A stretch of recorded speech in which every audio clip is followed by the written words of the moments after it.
I want to take you now to the room as you're seeing some of the principals walk out, including the president's son-in-law, Jared Kushner. Gabe Gutierrez is there, our senior White House correspondent. And Gabe, notable to hear from both the president and the prime minister, particularly the prime minister, saying that he supports the president's plan here, the Trump administration's plan. However, some of these conditions, Gabe, includes things like the disarming of Hamas, which has been a non-starter for Hamas for a long time. Certainly, Hallie. And look, it is a little surprising here that the prime minister and the president did not take questions, but it really shows how sensitive these negotiations are. And they did not indicate, as you mentioned, whether Hamas was on board with this. And, Hallie, in addition to all the points you mentioned in that 20-point plan, there's another point that says that this international body that's created, this actually the International Stabilization Force that might step in to provide security for Gaza, that it the IDF, the Israeli Defense Forces, if Hamas either delays or does not agree to this plan, that the IDF would then turn over any territory to this International Stabilization Force, raising a lot of questions about whether the Gaza Strip potentially could be then split up. That's among the questions I had for the president and the prime minister. Of course, they did not take those questions. But you heard President Trump talking about this Board of Peace, this international body that he wants to create and chair, as well as it would also be led by former British Prime Minister Tony Blair. Now, this 20-point plan was released just a few minutes before this news conference started. Initially, we had heard about a 21-point plan.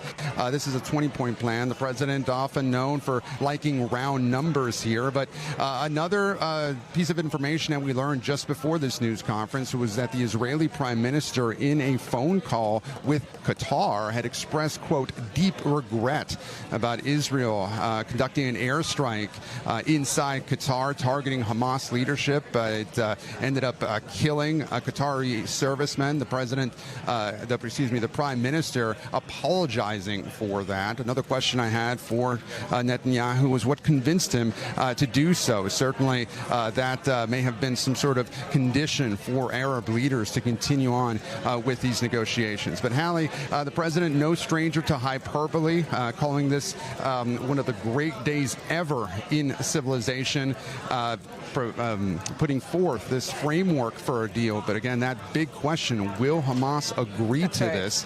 And how does this move forward from here, Hallie? Gabe Gutierrez live for us there at the White House. Gabe, stand by for just a moment while I bring in our Matt Bradley, who is live for us in the region in Tel Aviv. And obviously the world watching and waiting to see the reaction from Hamas. But let's talk through some of the other points in this plan, Matt, including what you heard the prime minister discuss, which is that Israel would retain what's being described as a security perimeter for the foreseeable future. No firm time frame there as you're looking at this image that was put out by the White House. And you can see the various phases of what would be at first a modest withdrawal if this plan is agreed to, all the way back to that timeline TBD perimeter. We have had some technical issues with Matt Bradley. We'll get to him in just a moment, but let me bring in Yamiche Alcindor, who's also watching this, our White House correspondent who is outside the White House now. And Yamiche, Gabe obviously laid out some of the details of this plan, but as we would have just talked about with Matt, there are some real question marks around the Israeli footprint that would remain in and around Gaza. That's right. If we want to first maybe dig back into that map that you put up, the president is saying that he's very optimistic about this deal. But the big if here, of course, is whether or not Hamas will accept this deal. And if you look at that map, it starts off with that yellow line, and that yellow line showing essentially where Israel is right now. And then they would have this sort of phase withdrawal. Then they would have a sort of initial withdrawal where the yellow line is, and the red line, second phase. And then this buffer zone, this sort of black line, it's no clear timeline for when Israel might pull back from that. So that could be possibly a permanent security buffer, because we heard Benjamin Netanyahu say he wants to make sure that Gaza is never again a threat to Israel. So those are the words that he was using. I want to also walk people through what this 20-point plan is that President Trump is talking to. If we could put it up for folks, you have first this call for an immediate ceasefire, all fighting for it to stop. Then you have hostages. All hostages must be released within 72 hours of the agreement. And then you have have Hamas laying down its arms and playing no role in governing Gaza. There's also some details about the fact that if Hamas members want to stay in Gaza, they can do that and be given amnesty, and if they want to leave, they'll be given safe passage to other countries. They're also saying part of this plan is no forced displacement of Palestinians from Gaza. That was a very, very big worry, because at one point President Trump was indicating that people should leave.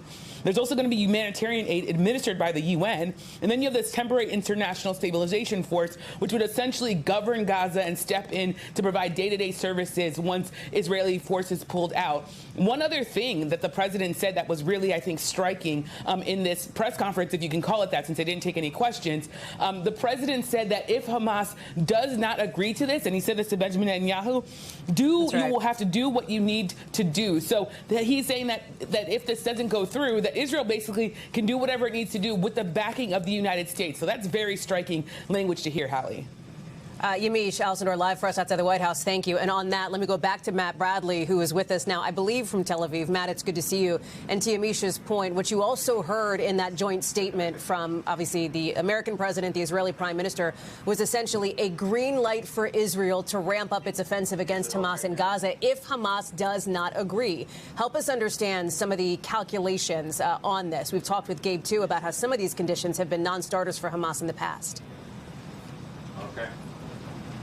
Yeah, I mean, this is the kind of thing that, as you mentioned, Hallie, yourself, there's a big Hamas-shaped hole in all of this fanfare. There's a lot of talk about it, including from President Trump himself, about how this was going to be an eternal solution to the Middle East problem. But we don't know if Hamas is going to agree to it. There's a lot of provisions in this that it doesn't look like Hamas would necessarily want to agree to or want to see. Now, Hamas has already basically considered very strongly that they might not be in charge of the Gaza Strip after the fighting should end. So that might not be such a controversial notion for them.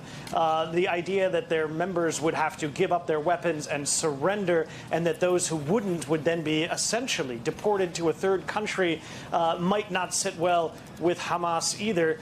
The notion that there would be some sort of that there would be an international force that would then kind of govern the Gaza Strip, it's unclear whether that's something that Hamas would agree to as well. All of this is going to go down to the details. All of this is going to have to go down to further negotiations with Hamas. But as the president said, Hamas is now utterly alone. The president had already submitted this, well, now 20-point peace plan, back when it was called a 21 peace plan, to all of those Muslim and Arab countries, and got something like, at least we understand, an indication that they would accede to it, and that they might, according to what we've been hearing, actually agree to participate in some sort of post-war governance force in the Gaza Strip. That's a big deal. There had been a lot of resistance to that. A lot of Arab and Muslim countries were saying, if Israel breaks Gaza, why should we have to buy it? Well, now it looks like this plan might be changing things, as the president said, putting a lot of top people in charge from all over the world, qualified statesmen, including governors and leaders from some of these Muslim and Arab countries. But whether or not Hamas agrees to this is still very much an open question. Now, Yamiche was saying she doesn't know, it does sound ominous when they say that Israel will be given a green light to do whatever they have to do. Speaking from on the ground here, it really is hard to see how Israel could do more or ramp up their attacks against Hamas and against the Palestinian people in the Gaza Strip, considering the amount of death that we've already seen. The green light has been given. The Israelis, while they are under pressure from countries all over the world to improve the humanitarian circumstances in the Gaza Strip, if Hamas doesn't sign on to this, and if Israel is then allowed by Washington to sort of do what they will, as we heard from both Netanyahu and from Trump, it's unclear whether that is going to represent a real ramp up from the enormous destruction and devastation that we've already seen Israel forcing on Gaza in the past 2 years. Hallie?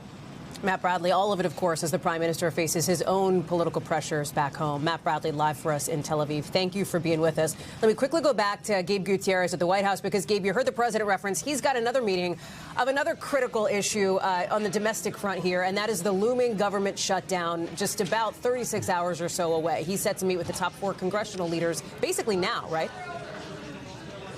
Yeah, that's right, Hallie, and I'll try to get through this quickly because White House officials are already telling us to wrap this up. But you're right. At 3 o'clock, we're now past that now. The president was hoping to meet with Democratic leaders here at the White House, a very high-stakes meeting that he said he had to rush off to. Again, those Democratic leaders, Chuck Schumer, Hakeem Jeffries, trying to speak with the president in terms of some sort of agreement. At this point, it appears unlikely that it could come before this deadline to shut the government down. But again, President Trump meeting with Democrats as we speak right now. We expect to hear just a short time how that meeting turns out.